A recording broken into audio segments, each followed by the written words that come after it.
For 20 years, this guy got away with the murder of his 9-year-old special needs son. But this predator's now behind bars for the rest of his life.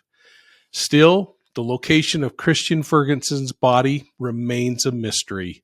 Let's explore how I used GIS to prove DeJuan Ferguson lied about killing his son.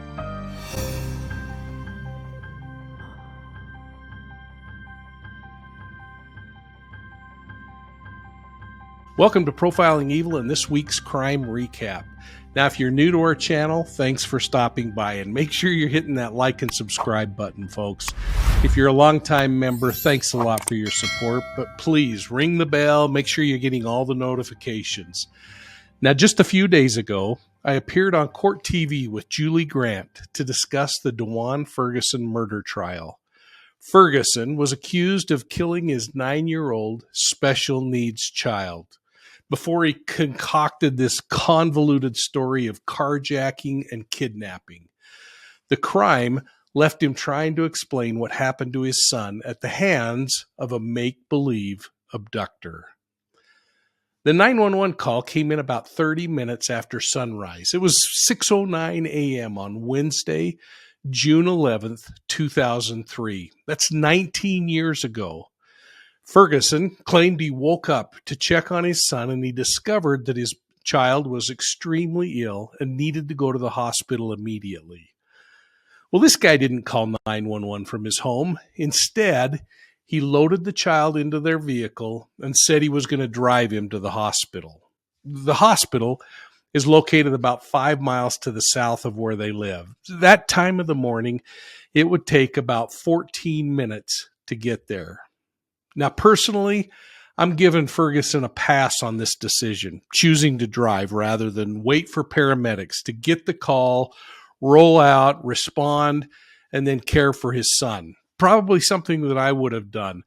But here's where this thing gets a little bit unbelievable and, frankly, a real bit frustrating. Ferguson decides en route that he should call the emergency room and alert them that he's coming because he's concerned that they might not have room for him. But more importantly, he's concerned that his mobile phone battery is about to go dead. So rather than make the call while driving, he decides to stop and call the hospital from a payphone. Now keep in mind, he's almost halfway there when he makes this decision.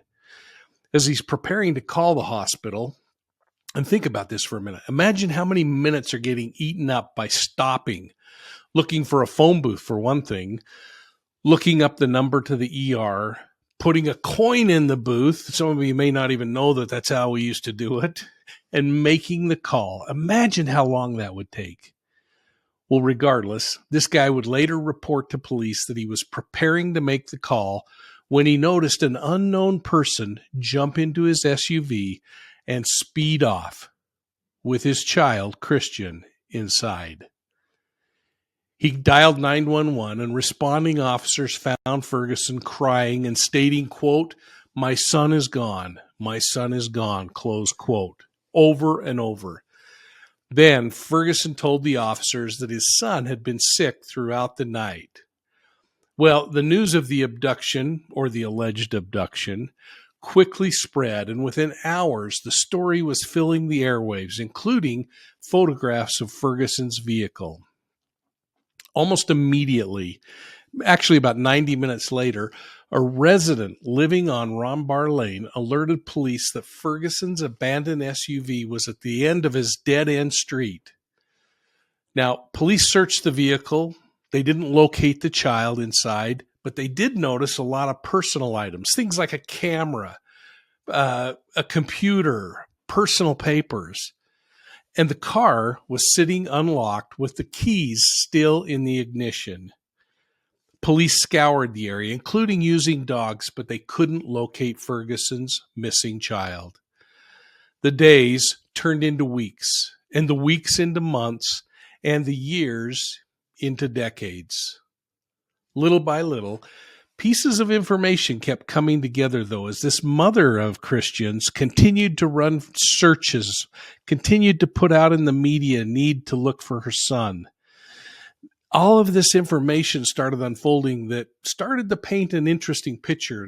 And I'm going to go use a map to discuss some of the things that I found most interesting. Well, first, let's take a look at the map and look at Missouri on the USA map. This is for those of you who aren't living in the United States. This event occurred in the eastern part of Missouri near St. Louis. It's right near the Illinois state line, in fact. Ferguson lived in a little tiny suburb called Pine Lawn. And as I've mentioned, it's located about 5 miles north of the hospital that he planned to take his son to. Now let's retrace the steps real quickly. En route, he decides to stop and call the hospital from a payphone. Again, think about this. It's only a couple more minutes to get there, but he wastes all that time. As he's getting ready to make the phone call, he witnesses someone driving off with his car and his son. He says in an easterly direction. He calls police and reports the kidnapping and is taken to the station. Now, 90 minutes later, a homeowner reports the stolen vehicle on a dead-end street north of Ferguson's home. And in a real interesting twist of fate, it's also dumped near his girlfriend's house. This is a girlfriend that he actually has access and keys to her car. Well, it was only about a 5-minute walk from where the vehicle's recovered and dumped to where the girlfriend lives. And I believe that's where he picks up her vehicle. Why do I think that? Because surprisingly, the girlfriend's car is discovered near the same intersection where Ferguson claims he stopped to make that 911 payphone call. Think about this. This is less than a 5-minute walk, if he's running a whole lot less, to get from where that car, his girlfriend's car, was dumped over to the payphone to make that call. It just doesn't make sense. But let's take a moment and watch my interaction with Julie Grant on Court TV during the first days of the Ferguson trial. Pay close attention to my comments about the things we're exploring on the map here and my disbelief in Ferguson's story.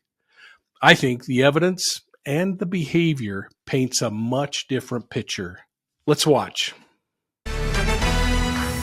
Welcome back to Court TV Live, your front row seat to justice. I'm Julie Grant. We're watching the missing son murder trial playing out right now in St. Louis, Missouri. It's been a long time in coming for justice for little Christian Ferguson. Vanished at the age of 9. The child with special needs had a rare genetic disorder that made his body unable to process protein. So he needed a special diet, needed special medicine. We heard the pharmacist in the trial testify about how the medicine was life-sustaining, for him. He had to have this medicine, and we also heard that it wasn't being filled properly by his dad when he was in his dad's custody. And so the state is building this case around the idea that little Christian was abused and neglected for a period of time. Perhaps even starved to death. We've heard a lot of testimony from different witnesses saying how skinny he was. And DeJuan Ferguson, the defendant, tells a very different story. Claims that he was making a call on a payphone and that he had his child in the back of the car and that the car was stolen with his child inside it, never to be seen or heard from again.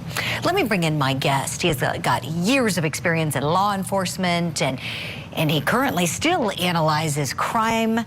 He's the host of the Profiling Evil podcast, Commander Mike King, joining us from France today. Commander, hearing the story about the car, I wanted to pick your brain because when you think, kidnapping, okay, they're going to go after the kid. You think it's an auto theft, they're going to go after the car. I'm confused here because the car was found, the car turned up. This child who couldn't walk, poor baby, was never found. What do you think hearing this story, please? There were a lot of things that really troubled me in this one, Julie. I mean, exactly where you're going. This child, if this was an abduction, they would have taken the child and dumped that car within a few minutes. But to take a child that was in the condition that has been testified to, that the father's testifying is bad enough, I've got to run to the hospital, and then not take that child from the vehicle would make more sense if they realized that the child was in really bad shape. Unless it was a rescue operation by family, then this child would have turned up. So I get really troubled by all the things we're seeing when we look at this case from a geographic perspective. And that phone call That thing was 2.6 miles from the hospital. It doesn't make sense that I got to stop there to let people know I'm coming. I've wasted more time than making the drive at 6 in the morning. Ooh, that's such a good point, Commander. Tell me, I know we're getting close to the top of the hour. What else is jumping out at you? Because you're looking at this case through a different lens, one of experience, years and years serving in law enforcement. You know, not only the psychological profiling involved in the behavioral profiling, but the geographic profiling. If we were to take the place where he lived in Pine Lawn, which I'm just taking information from public sources, so I might be off a little bit, but the route from there to the hospital goes right by that phone booth where he stopped. Now, things get really interesting there, though, because his vehicle's dumped north of his home. And interestingly, Julie, the vehicle is dumped a 9-minute walk from an associate of his. And that associate's vehicle mysteriously ends up within about a 7 or 8 minute walk from that phone booth where police respond and pick him up. Just too many things that are really bugging me about this case. The associate, I hear you there with that. That doesn't make a whole lot of sense. And if this was immediately reported, you know, you would think somebody would have seen someone, this child wearing nothing but a diaper, 9 years old, covered in a blanket. It just, how does that child just, you know, vanish if it were a kidnapping? It's just not too many holes, and yeah, and it sure makes you see. And this is such a good example of how 20 years later, a fresh set of eyes, as the prosecution put it, looked over this case and said there are too many pieces and parts of this that point. Right. Commander King, I wish I had all day to talk to you. You always have such great information for us. Thank you so much for coming on the show today. Well, it didn't take long for the jury to convict DeJuan Ferguson of murder. This child's body hasn't been recovered, but the jury was convinced enough that they convicted him of murder. And the murderer, his father, DeJuan Ferguson. You can learn more about this case by going to Court TV and watching the case unfold, or just look up DeJuan Ferguson online. This case reminds us that cases in the court system where the body hasn't been found are still cases where closure can come. Cases like Maya Miliete or Suzanne Morphew, they can be put together. In most cases, time really isn't the enemy to law enforcement. Those people who are committing murder, even though they might have gotten away with it for years, will someday be brought to justice. And frankly, they can't quit looking over their shoulders. It seems to me that it would be a whole lot easier to just step up and confess if you've committed a murder, folks. Get that heavy burden off the shoulders. Well, what do you think, folks? Does this case restore your faith in the criminal justice system and the ability to bring homicide cases to trial, even though the victim's body hasn't been found? I'm going to be looking for your answers down below, and I want to thank you for taking time to weigh in. I also want to thank the incredible Julie Grant of Court TV for the chance to join her on live criminal cases in the courtroom where we talk about what's happening, lay the ins and outs of the investigation and the judicial process out. Hey, make sure you've clicked on that like and subscribe button, and we'll see you all soon at the next crime scene.